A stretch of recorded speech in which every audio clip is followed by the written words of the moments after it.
नमस्कार, मी उल्हास. माझ्या यूट्यूब विचारपीठावरती आपले मनपूर्वक स्वागत. मित्रांनो, 2014ला जसं या देशामध्ये BJPचं राज्य आलेलं आहे तेव्हापासून ते काल परवा 5 डिसेंबरला पुन्हा एकदा BJP महायुतीत आलेली आहे तेव्हापासून महाराष्ट्रातली जातीयतेची आणि अन्याय अत्याचाराची आग विजता विजत नाही आहे. जिकडे पाहावे तिकडे अन्याय चाललेला आहे, अत्याचार चाललेला आहे, जाळपोळ चाललेले आहे, बलात्कार वाढलेले आहेत, शेतकरी आत्महत्या करत आहेत, आरक्षणाचा प्रश्न तेवत ठेवलेला आहे, आंदोलनं वाढत चाललेले आहेत. कित्येक लोक या आंदोलनामध्ये बळी पडत आहेत, परंतु याचं सोयरसुतक या महायुतीला कसल्याही प्रकारचं नाही आहे. अशा पद्धतीची राजकीय व्यवस्था महाराष्ट्रामध्ये निर्माण झालेली आहे. संतोष देशमुख या क्रांतिकारी युवा सरपंचाला या महाराष्ट्रामध्ये बीड जिल्ह्यामध्ये ठेचून मारलं जातं. इतकं विचित्र पद्धतीने मारलं जातं की ते या 500 वर्षामध्ये कुणालाही अशा पद्धतीने मारलं नसेल. इतकी ती विचित्र पद्धत या महाराष्ट्राने पाहिली.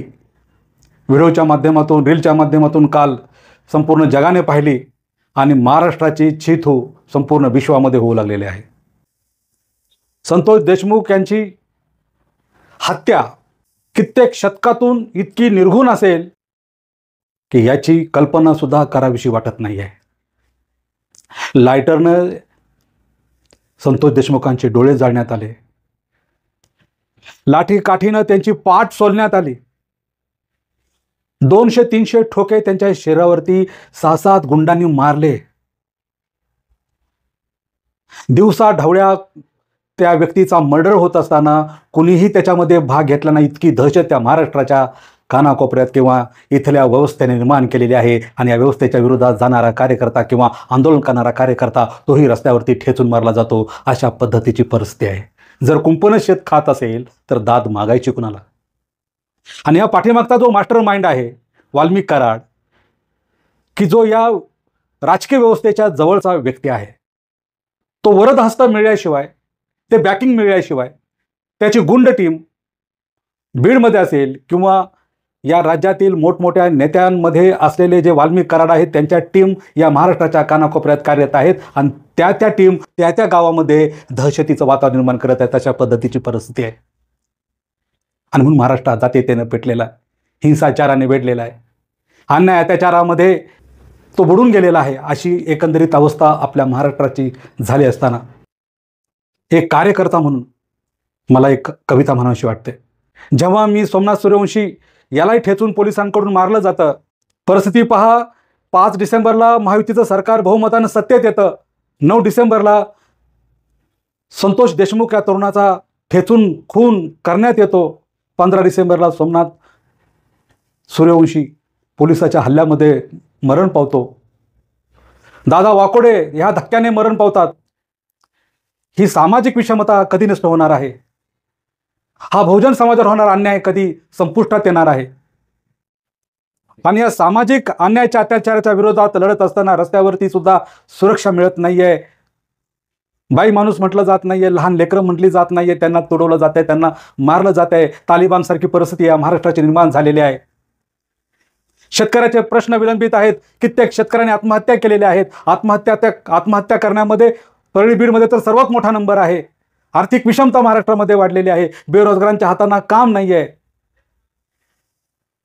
अशा परिस्थितीमध्ये कार्यकर्ता म्हणून जगत असताना एक कविता मला माझी आठवते.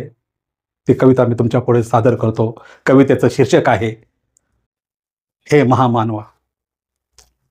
हे महामानवा, मी एक अत्याचारित मानव, तुझ्या तत्वानुसार चालणारा, तुझ्या एका हाकेसाठी प्राणासह धावणारा, दीनदुबळ्यांच्या अपमानित जीवनाचे प्रतिनिधित्व करणारा, तुझ्या तपश्चर्याच्या खडतर मार्गावरती विसावणारा.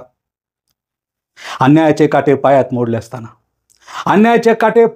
असताना, अत्याचाराचा कल्लोळ मनात माजला असतानाही तुझ्या शांती संदेशाचे पालन करणारा, सिंहाचा छावा असूनही खटकाकडील बकऱ्यासारखा भेदरलेला, डोळ्यात सुडाचे अंगार असतानाही तुझ्या समानतेच्या प्रेम वर्षावाने शांतता लाभलेला आणि समाजात जगणे अशक्य झाले असताना स्वाभिमानाने जगण्याची अपेक्षा उराशी बाळगणारा, तुझ्या प्रसन्न शांत सुहासित धीर गंभीर मुद्रेकडे पाहून स्वतःला आवर घालणारा, मानवता प्रस्थापित होण्याची स्वप्ने पाहणारा, समाज बांधिलकीची जाणीव ठेवून सम्यक क्रांतीसाठी अहोरात्र लढणारा, माणसाच्या अशुद्ध बनलेल्या रक्ताला शुद्ध करण्याचा प्रयत्न करणारा, श्रीरामकृष्णाचे गुणगाथा गात असताना सीता राधेची व्यथा गाणारा, पांडुरंगाचे नामस्मरण करत असताना संत ज्ञानेश्वरांची शोकांतिका मांडणारा, शिवबाच्या शौर्याने पावन झालेल्या भूमीला अभिवादन करणारा, एका दिलाने जगण्याचा निर्धार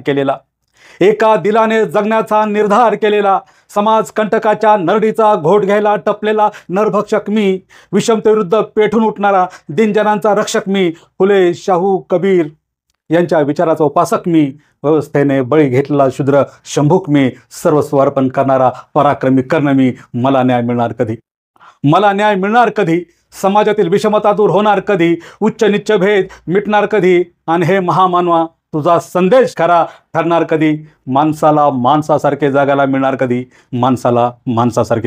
कधी? धन्यवाद मित्रांनो. Please keep watching and sharing equality YouTube channel. धन्यवाद. थँक्यू.